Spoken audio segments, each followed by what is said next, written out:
Matamgi Manipuri wari channel asibu tabiriba khwai pumnamakpu taramna okchari ngasi amuk lawbirasi Eigi Thamoigi Ningaichaobi kunithoi suba tangkak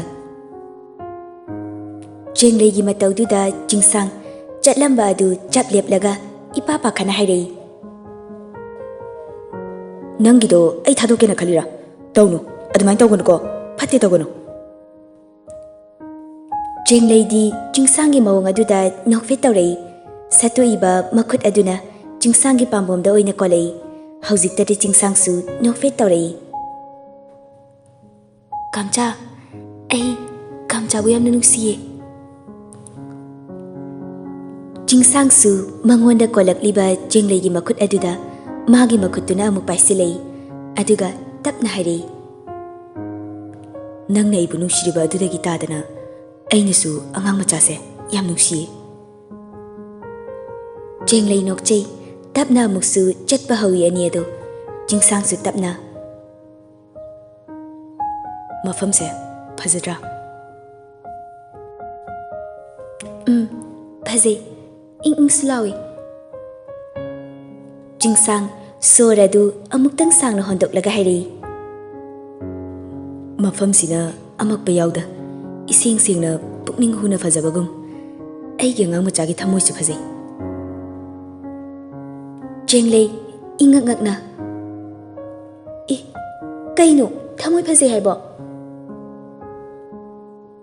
Jingsang chalamba adu chap lepi Jenglei su jingsang na lepkiba aduda dingak maingakna na yenglei Jingsang jenglei romdon silaktuna mamai maya nakna jangsilei Jenglei su mataw aduda khongpham khara tunghali jingsang su jangsilakpa lepli Jenglei su jingsang na sum jangsilakpa aduda khangchen chen gi tawi mataw aduda jingsang su khutlei thuna Jenglei gi khudang adu tap phaduna magi manak tamna khangching jingsili adumna khangching jingsilakpa aduda Jenglei gi mamai adu jingsang gi thabak tawai silami Jingsang su tanja adu lauduna makhut namana Jenglei gi makhwangwai da koli namana makokta tapna tapna nan thabirami Jenglei su jingsang gi mathanungda leina nason pikna hairei Kamcha mi uniye Jingsang koli baduri thadolakte adubu tapna dum khumlei mi leiti uruye ado nangna sukyamna nungsirise kaigino ngamcha Jenglei Jingsangi mathanungduda nokfet tawjai Jingsangsu mathanungda lotuna leiribi nungsibi magi maithong adubu yenglagi haiba matagumna nungsina kaurei Angang Jenglei su phatnon khalai adubu Jingsangna hana mangonda yengduna leirambana michanari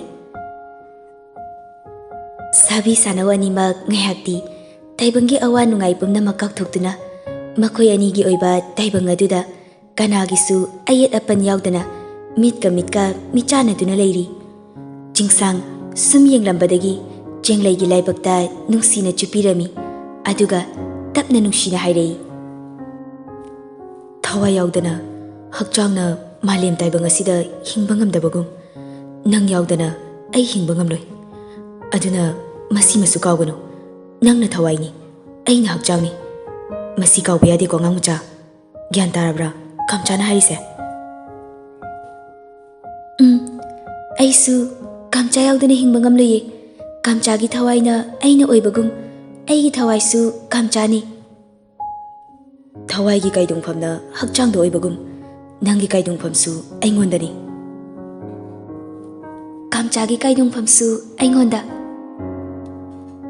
Jingsang nokmi tawraga Nungshimale Jenglei su momon noklei Jingsang Jenglei bu koliba adu tapna thadorakle adudagi amu khara non tharaklaga makhutuna khazaina kanda thinduna Jenglei gi mamai maya da thamlei Jenglei su khanglibani Jingsang na tawriba adu adubuma khangsinadi Kaino kamcha phattaba paktiye Nungshibi tawro haibani Jenglei su handakti nokfet tawna magi khazai duda oina tawro haibagi mawong don silei Jingsang Jenglaibu ngahak munna yenglaba matungda sorda amuktang phulauna kamsilei. Matau aduda Jenglaisu sauna Jingsangi masam adu phoirei. Adumna taurakani khangdabana Jingsangsu masa adu nontaduna adum leirubani. Adubu Jingsang saudi noklaga hairei. Thado habni. Jenglai sauna hairei. Nang Seba thado. Thado e kaisu. Nungsibi taurage. Handakti Jenglaisu phat thadorei. Aduga sauna gam mang thaduna chatkre. Jingsangsu noktuna tanarei. Suhen Sanaga Anjali gasu wari sanaduna chatli. Sarna sam phajaise kai chabaino. Hairadrane aibo. Suhen Sanagi pambomda Anjali su set launa thaduna hairei. Hairu haibani sir. Aduburo amang bachai. Masi haiduna nokthorei. Suhen Sanagi paukhumduda Anjali di makhadang yak phamthaduna sitha nokli. Suhen Sana noklamba adu chap leptuna Anjali na thawai tana nokliba adu nungshina mitfam hongdana yengli. Mapukningda sukhalei.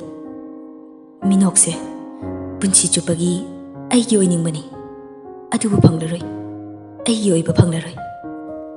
Suhen Sanada Anjali su nokna yenglakpani. Adubu Suhen Sanana mangonda yengduna leiramba adu ubada noklamba adu chap leptuna hairei. Sir, aise fazabra. Suhen Sana yenglamba mitfam adu khangong hongdokduna hairei.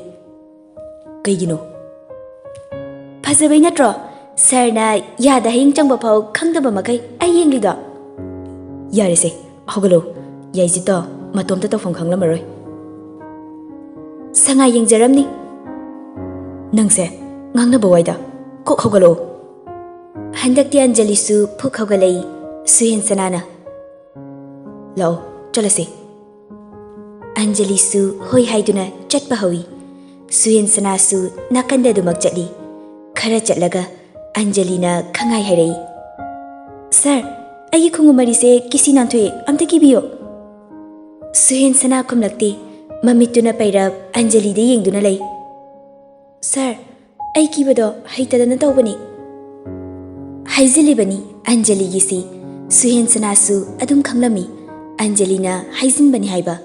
Aduna hauziksu karisu haida tumina lepli. Suhen Sanagi matawaduda Anjali su murum soli. Rapu patane sum yungle kokibi yabase. Wahai singa si sona masana oina gizage haina non tharakpani Anjali do. Adubu khangaudana Suhen Sanana oina phat phamtharakduna nanthokliba Anjali gi khungup kisi ado chetna kisinbirei. Anjali su Suhen Sanagi matawaduda nofet tawjei. Suhen Sana kisi ado kiba loiraduna amuk hogalaktuna hairei. Yaraba Suhen Sanana haribadu Anjali mamon noktuna hoi haibagumna mangak adu nomai. Lao adudi chalase. Masi haiduna makhoi ani su amuk chatpa haurei. Somdana yaizit sangai yengfam oina saduna thamliba mfam aduda lepduna sangai tholakpra haini yengli isau sulangi. Nate aibu kari nungi lakcharamino do hekyawida. Moina pier wari nungaina sanaduna chatpa. Aduga aina sidaista itomta ai yam saunida. Tanja aduda Suhen Sanaga Anjali ga siyoksilakle. Madu ubada yaizitna hairei. Wari kayam nungairaba. Suhen Sana wa adu thaidoktuna hairei. Sangai kaya uraba. Yaizit saurangna khumlei. Noina tudu ure. Yaizita Anjali du karan phuduna hairei. Kazit ai uriro. Taning de koyam. Adunati ani do lakpaga uramdro. Suhen Sanana khumlei. Uramde. Sangai yengla ira romance to bala ira. Bab ka tajade da ai. Yare ba sangai tholakpre yengase. Thokpu tholakte da. Suhen Sanana amu lamdam sibu malem da saktakpada sangai gisu mafam ma chawna leiribani. Phumdi marakta makhoina chen chongduna sanaba sisu pukning huna ningthije. Tasengba maksuni Mahausa lairembi magi khudol ase tasengna pukning huna ningthijai. Phumdi marakta sangai mana chen chongduna sanaba kaya adu kari karamba wahaina magi phajaba adu saithagani. Phajaba nungsiba amingba wahai kayana saitharabasu sangai magi maguntana helani. Pung mari taramdai adwaida moirangdagi mayum tamna haigalakli.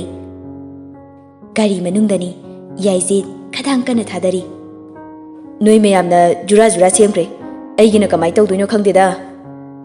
Suhensana noklaga haidai. Nangbu kabui ningol lilicha leizarena yam haikidaine. Luhongkre machaga poktoramani. Yaizid ki wahai aduda Anjali du phak phak noklai. Suhensana sunui. Yaizid ti saurak. Kai thokjayena noklina ha. Kajit nangi ama leire sembirage. Wakal joirabiro. Nate kaidino mi manabine masaka phajakra poni. Suhensana noklaga hairei. Pinkiro natraga surbalaro. Surbalani. Yaizitsu phagi tathokduna hairei. Noi natai nanau manaraga khai leire ne ha. Suhensana na. Waridi. Ngayaktuda Anjali di wakal ama laktuna khangai hairei. Sir, nangi mobile do amta piro. Kaigino? YouTube te kanyom yenge. Yaizid na amu. Kaino, nangi di yarok try se. Yaizid na hangdi badu Anjali su pakum wate mana ngamnaba khumlei. Yaure ado battery yaudre. Suhensana gari thauna pocket tagi magi mobile adu lakthoktuna Anjali da pirei. Anjali su harauna phat laurami. Aduga amusu khangai hairei. Password ka hairo. 77777. Yaizid karan phuduna hairei. Aidi chingnei ko mobile ga lauri se. Chingnau. Yaizid makha taratri. Suhensana su magi gari thopam thokpa adum thokre. Anjali Suhensana na hairakpagi matung ina password adu namlaga lok hanglami. Aduga contact fachangi no fetawna wakhalda sukhalei. Si oirati aigi number du nungsibi haina save thoksilamba yarani. Masi khanduna magi maming adu thiri. Adubu Anjali haina save tawba number di amatte yaromdri. Adudagi kanas daroidabagi mawangda tumina sonjai. Aigi number gase save tawida jalo. Masi haiduna WhatsApp da fachangduna Makoi anina thanakiba message sing ado yauribra haiduna changduna thirei. Adubu manglan gi nungsibi haina save tawba number ama thengnare. Madu ubada Anjali lawai luton satkre. Kari wari sanagi haibadu khangninglakduna phachangduna yengli.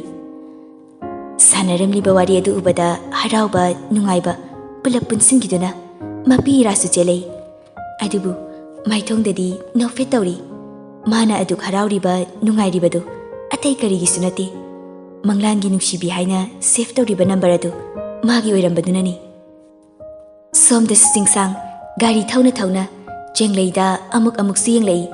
Jenglei su mataw adu khangladuna hairei. Kamcha ai siba ngamkhiroi ko. Jingsang jenglegi wahaiduda ingak-ngakna hairei. Kaino sibagi wariga pusalaisina. Si kamchana natro. Jingsang hena ngakna mamit kalak thoktuna jengleida yengduna hairei. Ainadi kamaina? Jenglei su saurakna khumlei. Tawre do amukasu. Kamcha gari do mangda phajana yengaga thawo. Ai siba ngamkhira haiba. Jingsang handakti bab tare. Adudagidi nokfe tawrei. Tanja aduda jenglegi mobile ado vibrate tawrei. Jenglei pocket tagi mobile adu lakthokduna call tawrai badu kanano haini yenglami. Adubu number adu ubada khangai hairei. As chagat yam hainadi he. Jingsang su jenglegi mataw aduda nganglapna hanglei. Kanano chagat hainadridubo. Jenglei su walote asingbado adum hairei. Khangdi nahanoma number khangdaba ma message tarakpani. Aino kanano hangbadasu phajana kumlakti. Adude aisu makhatana message handre. Jingsang pisumani du sukchin duna hairei. Oh, aduga nahan kai engonda haidaba. ꯑꯁ ꯑꯩꯅ ꯄꯥꯎ ꯆꯒꯠ ꯇꯝꯕꯗꯣ ꯍꯩꯅꯗꯕꯒꯤꯅꯤ ꯀꯝꯆꯥ ꯆꯤꯡꯁꯥꯡ ꯁꯣꯔ ꯃꯄꯤ ꯑꯃ ꯍꯣꯟꯗꯣꯛꯂꯒ ꯍꯥꯏꯔꯛꯏ ꯀꯣꯜꯗꯣ ꯑꯅꯤꯔꯛ ꯑꯍꯨꯝꯂꯛ ꯁꯨꯔꯝꯃꯅꯤ ꯄꯥꯏꯈꯠꯂꯒ ꯀꯅꯥꯅꯣ ꯍꯪꯉꯨ ꯃꯔꯝ ꯂꯩꯇꯅ ꯀꯩꯗꯧꯕꯩ ꯄꯥꯏꯗꯣꯏꯅꯣ ꯐꯔꯦ ꯑꯗꯨ ꯑꯣꯏꯔꯒꯅ ꯅꯝꯕꯔꯗꯣ ꯑꯩꯉꯣꯟꯗ ꯄꯤꯔꯣ ꯑꯗꯨꯒ ꯅꯪꯉꯣꯟꯗꯩꯁꯨ ꯅꯝꯕꯔꯗꯣ ꯕ꯭ꯂꯣꯛ ꯇꯧꯈ꯭ꯔꯣ ꯆꯦꯡꯂꯩ ꯅꯣꯛꯐꯦꯠ ꯇꯧꯅ ꯍꯣꯏ ꯃꯥꯒ ꯊꯥꯅꯕ ꯃꯦꯁꯦꯖꯇꯨꯁꯨ ꯁ꯭ꯀ꯭ꯔꯤꯟꯁꯣꯠ ꯂꯧꯔꯒ ꯑꯩꯉꯣꯟꯗ ꯊꯥꯔꯛꯑꯣ ꯆꯦꯡꯂꯩꯁꯨ ꯍꯣꯏ ꯍꯥꯏꯗꯨꯅ ꯈꯨꯗꯛ ꯑꯗꯨꯗ ꯆꯤꯡꯁꯥꯡꯅ ꯍꯥꯏꯔꯤꯕꯁꯤꯡ ꯑꯗꯨ ꯇꯧꯔꯝꯃꯤ ꯆꯤꯡꯁꯥꯡ ꯉꯥꯏꯍꯥꯛ ꯂꯩꯔꯒ ꯇꯞꯅ ꯍꯥꯏꯔꯛꯏ ꯃꯇꯨꯡꯗꯗꯤ ꯋꯥ ꯂꯣꯠꯀꯅꯨ ꯑꯁꯦꯡꯕꯗ ꯑꯗꯨꯝ ꯍꯥꯏꯔꯛꯎ ꯍꯧꯖꯤꯛꯀꯤ ꯃꯇꯝꯁꯦ ꯌꯥꯝ ꯐꯠꯇ꯭ꯔꯕꯅꯤ ꯆꯦꯡꯂꯩ ꯍꯣꯏ ꯍꯥꯏꯕꯒꯨꯝꯅ ꯃꯉꯛ ꯑꯗꯨ ꯅꯝꯃꯛꯏ ꯉꯥꯏꯍꯥꯛꯀꯤ ꯃꯇꯨꯡ ꯆꯤꯡꯁꯥꯡ ꯍꯣꯏꯒꯤ ꯊꯣꯡꯒꯥꯜꯗ ꯁꯨꯍꯦꯟ ꯁꯅꯥꯒꯤ ꯒꯥꯔꯤ ꯑꯗꯨ ꯈꯥꯝꯃꯤ ꯌꯥꯏꯖꯤꯠꯀ ꯑꯟꯖꯂꯤꯒꯁꯨ ꯒꯥꯔꯤꯗꯒꯤ ꯀꯨꯝꯊꯔꯛꯏ ꯁꯨꯍꯦꯟ ꯁꯅꯥꯅ ꯑꯩꯗꯤ ꯆꯪꯉꯔꯣꯏꯒꯦ ꯑꯗꯨꯝ ꯍꯟꯈ꯭ꯔꯒꯦꯗꯅ ꯆꯦꯡꯂꯩ ꯍꯣꯏ ꯍꯥꯏꯕꯒꯨꯝꯅ ꯃꯉꯛ ꯑꯗꯨ ꯅꯣꯝꯃꯤ ꯉꯥꯏꯍꯥꯛꯀꯤ ꯃꯇꯨꯡ ꯆꯤꯡꯁꯥꯡ ꯍꯣꯏꯒꯤ ꯊꯣꯡꯒꯥꯜꯗ ꯁꯨꯍꯦꯟ ꯁꯅꯥꯒꯤ ꯒꯥꯔꯤꯗꯨ ꯈꯥꯝꯃꯤ ꯌꯥꯏꯖꯤꯠꯀ ꯑꯟꯖꯂꯤꯒꯁꯨ ꯒꯥꯔꯤꯗꯒꯤ ꯀꯨꯝꯊꯔꯛꯏ ꯁꯨꯍꯦꯟ ꯁꯅꯥꯅ ꯑꯩꯗꯤ ꯆꯪꯉꯔꯣꯏꯒꯦ ꯑꯗꯨꯝ ꯍꯟꯈ꯭ꯔꯒꯦ ꯍꯣꯏ ꯁꯥꯔ ꯃꯣꯕꯥꯏꯜꯁꯤꯗ ꯂꯩꯔꯦ ꯃꯁꯤ ꯍꯥꯏꯗꯨꯅ ꯑꯟꯖꯂꯤ ꯃꯣꯕꯥꯏꯜ ꯑꯗꯨ ꯁꯨꯍꯦꯟ ꯁꯅꯥꯗ ꯄꯤꯔꯝꯃꯤ ꯁꯨꯍꯦꯟ ꯁꯅꯥꯁꯨ ꯃꯣꯕꯥꯏꯜ ꯑꯗꯨ ꯂꯧꯗꯨꯅ ꯍꯥꯏꯔꯛꯏ ꯅꯣꯏ ꯀꯝꯆꯥꯗ ꯑꯩ ꯆꯠꯈ꯭ꯔꯦꯅ ꯍꯥꯏꯌꯨꯀꯣ ꯍꯥꯏꯒꯦ ꯁꯨꯍꯦꯟ ꯁꯅꯥ ꯋꯥꯗꯤ ꯉꯥꯡꯂꯛꯇꯅ ꯅꯣꯛꯐꯦꯠ ꯇꯧꯁꯤꯜꯂꯛꯏ ꯁꯨꯍꯦꯟ ꯁꯅꯥꯒꯤ ꯑꯗꯨꯒꯨꯝꯕ ꯃꯤꯅꯣꯛ ꯑꯗꯨꯗ ꯑꯟꯖꯂꯤꯗꯤ ꯑꯉꯥꯎꯕꯤ ꯑꯣꯜꯂꯕꯅꯤ ꯁꯨꯍꯦꯟ ꯁꯅꯥ ꯌꯥꯏꯖꯤꯠꯇ ꯑꯃꯨꯛ ꯑꯣꯟꯁꯤꯟꯗꯨꯅ ꯍꯥꯏꯔꯛꯏ ꯏꯇꯥꯎ ꯑꯩ ꯆꯠꯂꯦꯀꯣ ꯍꯣꯏ ꯏꯇꯥꯎ ꯁꯨꯍꯦꯟ ꯁꯅꯥ ꯑꯔꯣꯏꯕ ꯑꯣꯏꯅ ꯑꯟꯖꯂꯤꯗ ꯅꯣꯛꯐꯦꯠ ꯇꯧꯁꯤꯜꯂꯝꯂꯒ ꯆꯠꯈ꯭ꯔꯦ ꯑꯟꯖꯂꯤꯁꯨ ꯅꯣꯛꯐꯦꯠ ꯇꯧꯅ ꯆꯠꯈ꯭ꯔꯤꯕ ꯁꯨꯍꯦꯟ ꯁꯅꯥꯒꯤ ꯃꯥꯏꯀꯩꯗꯨꯕꯨ ꯌꯦꯡꯂꯤ ꯌꯥꯏꯖꯤꯠꯁꯨ ꯑꯟꯖꯂꯤꯒꯤ ꯃꯇꯧ ꯑꯗꯨ ꯎꯕꯗ ꯍꯥꯏꯔꯛꯏ ꯈꯔ ꯌꯦꯡꯉꯗꯤ ꯌꯥꯔꯦ ꯏꯕꯦꯝꯃ ꯌꯥꯏꯖꯤꯠꯅ ꯍꯥꯏꯔꯤꯕꯗꯨ ꯑꯟꯖꯂꯤ ꯈꯪꯗꯕ ꯁꯥꯗꯨꯅ ꯀꯩꯕꯨꯅꯣ ꯀꯥꯖꯤꯠ ꯍꯣ ꯀꯩꯁꯨ ꯅꯠꯇꯦ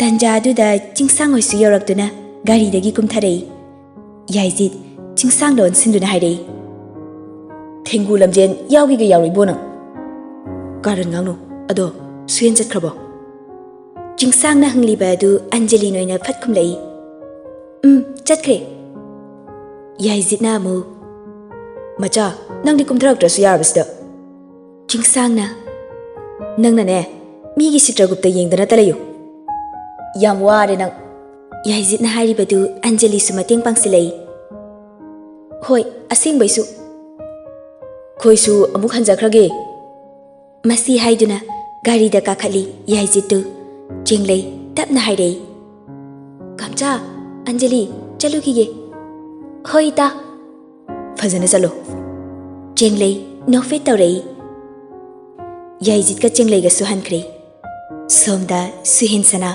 ꯃꯐꯤ ꯃꯔꯣꯜ ꯍꯣꯡꯗꯣꯛꯂꯒ ꯕꯦꯜꯀꯣꯅꯤꯔꯣꯝꯗ ꯊꯣꯛꯂꯛꯇꯨꯅ ꯃꯪꯗꯨꯅ ꯂꯦꯞꯂꯤ ꯃꯄꯨꯛꯅꯤꯡꯗꯁꯨ ꯅꯤꯡꯉꯝꯗꯅ ꯁꯣꯟꯖꯩ ꯁꯨꯛ ꯅꯨꯡꯁꯤꯔ ꯐꯥꯎꯕ ꯏꯔꯥꯜ ꯂꯩꯔꯕ ꯑꯃꯒꯨꯝ ꯃꯐꯝꯗ ꯅꯨꯡꯁꯤ ꯍꯥꯏꯅ ꯍꯥꯏꯖꯕ ꯉꯝꯗ꯭ꯔꯦꯀꯣ ꯑꯩꯁꯦ ꯑꯩꯒꯤ ꯄꯨꯟꯁꯤ ꯋꯥꯔꯤꯕꯨ ꯏꯕꯤꯔꯤꯕ ꯃꯄꯨ ꯅꯪꯕꯨꯗꯤ ꯑꯩꯅ ꯋꯥꯔꯧꯗꯕ ꯉꯝꯗꯦ ꯑꯩ ꯅꯪꯕꯨꯗꯤ ꯇꯁꯦꯡꯅ ꯋꯥꯔꯧꯏ ꯃꯄꯤꯁꯨ ꯇꯞꯅ ꯆꯤꯟꯊꯔꯛꯂꯤ ꯁꯨꯍꯦꯟ ꯁꯅꯥ ꯑꯗꯨ ꯃꯄꯨꯛꯅꯤꯡꯗ ꯇꯨꯃꯤꯟꯅ ꯁꯣꯜꯂꯝꯕꯗꯒꯤ ꯃꯆꯤꯟꯗ ꯅꯤꯡꯉꯝꯗꯅ ꯁꯣꯟꯕ ꯍꯧꯔꯛꯂꯤ ꯃꯃꯥꯡ ꯃꯄꯣꯛꯇ ꯑꯩꯅ ꯀꯔꯤ ꯀꯔꯝꯕ ꯐꯠꯇꯕ ꯇꯧꯔꯨꯕꯅ ꯍꯟꯗꯛ ꯃꯄꯣꯛ ꯑꯁꯤꯗ ꯑꯩꯕꯨ ꯑꯁꯨꯛ ꯊꯤꯅ ꯑꯣꯠꯄꯅꯣ ꯁꯤꯕ ꯀꯤꯔꯝꯗꯕ ꯑꯩꯅ ꯍꯧꯖꯤꯛꯇꯤ ꯁꯤꯕ ꯀꯤꯔꯦ ꯇꯁꯦꯡꯅ ꯑꯩ ꯀꯤꯔꯦ ꯅꯈꯣꯏ ꯃꯌꯥꯝꯕꯨ ꯊꯥꯗꯣꯛꯇꯨꯅ ꯑꯩꯗꯤ ꯆꯠꯈ꯭ꯔꯅꯤ ꯈꯜꯂꯨꯕꯗ ꯑꯩ ꯀꯤꯔꯦ ꯍꯟꯗꯛꯇꯤ ꯁꯨꯍꯦꯟ ꯁꯅꯥ ꯂꯦꯞꯂꯝꯕꯗꯒꯤ ꯃꯈꯥꯗ ꯉꯦꯛ ꯐꯝꯊꯗꯨꯅ ꯀꯞꯂꯛꯂꯤ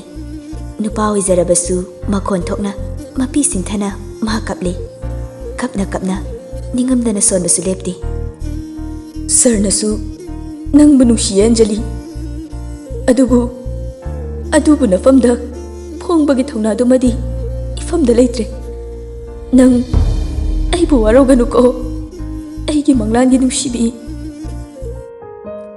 ꯅꯨꯃꯤꯠ ꯈꯔꯅꯤ ꯍꯧꯖꯤꯟꯈ꯭ꯔꯤ ꯅꯨꯃꯤꯗꯥꯡ ꯑꯗꯨ ꯄꯨꯡ 9 ꯈꯔ ꯍꯦꯜꯂꯛꯄ ꯑꯗꯨꯋꯥꯏꯗ ꯆꯦꯡꯂꯩꯒꯤ ꯃꯣꯕꯥꯏꯜꯗ ꯁꯦꯐ ꯇꯧꯗꯕ ꯅꯝꯕꯔ ꯑꯃ ꯀꯣꯜ ꯂꯥꯛꯂꯝꯃꯤ ꯆꯦꯡꯂꯩꯁꯨ ꯀꯔꯤꯁꯨ ꯈꯟꯗꯅ ꯀꯣꯜ ꯑꯗꯨ ꯄꯥꯏꯈꯠꯂꯝꯃꯤ ꯍꯜꯂꯣ ꯑꯁꯣꯝꯗꯒꯤ ꯅꯨꯄꯤ ꯈꯣꯟꯖꯦꯜꯗ ꯍꯥꯏꯔꯛꯏ Jenglei natro?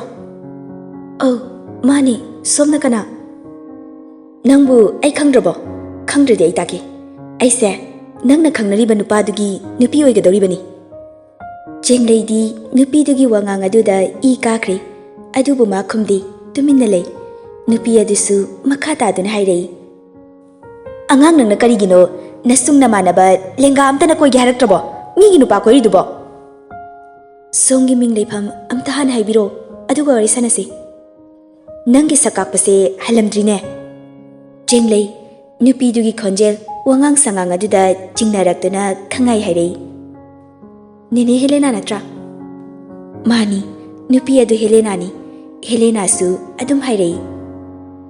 Nangdi aine di kamai khangiba? Jenglei karim naba minok amanok laga hairei. Nangi luzadaba wangang sangangduna khangliba? Helena su sauna hairei. Heyu, nanggumana adumaina haibiyaba miraisa. Jenglei tapthaduna. Kanna nganglatrasu tapna dum nganglo aina pangdi. Nangonda aina haigadaba wa haibabu ngangi wakhal thado maduna nangya phabo oigani. Jenglei su yamna lemna ingna hairei. Maduda aina thadoktrabadi yamuk kano ngangna.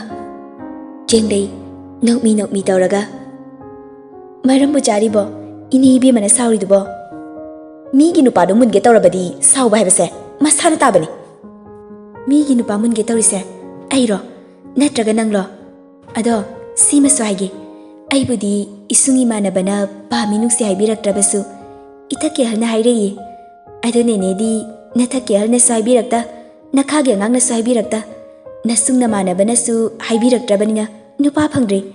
Aduna migi nupase hektamulage khalene. Jenglei sora muktang sangno hondoklaga yamna lemna makha taduna muk hairei. Ado munge hairabasu ataigida munba ngambre yengo. Jenglei dagi jingsangan babu munba ngamgani haibasimadi namangda pangmanglunu. Masi haiduna Helena gi paukumgi damak amuk ngaidana koladu phatkak thali. Helena di makha gi angangduna aduk lakchana ngangla abadudadi sauning bana leibi yadraduna mama gi manakta prap lai. Ka gi thongjindagi mama bu lak tuna kauraga changai. Ma, hoi ma! TV yengduna lairamba sova amadi Bino machagi phibam adu ubada ingak akna yenglei. Bino su ipa pakhana. Kaidori bema adu kana kauride. Sova su machadon sinduna hangai. Bema kari amuk tawre? Helena sauna hingchabi gi matawgumna satra maga loinana hairei. Mama, aina hairabani madugi angang singawduda. Adubuma aina hairiba mayamado amatta lawde. Ahoina dum onsilaktuna karemnari. Bino su saurapna hairei. E kari haireiba ngarangi ngakha manade. Jenglei dagi jingsangan babu munba ngamgani haibadudi namangda phamanglunu kaina yam haire. Bino usitana noklaga. Is matik mathawna kayam leiba mino mabo.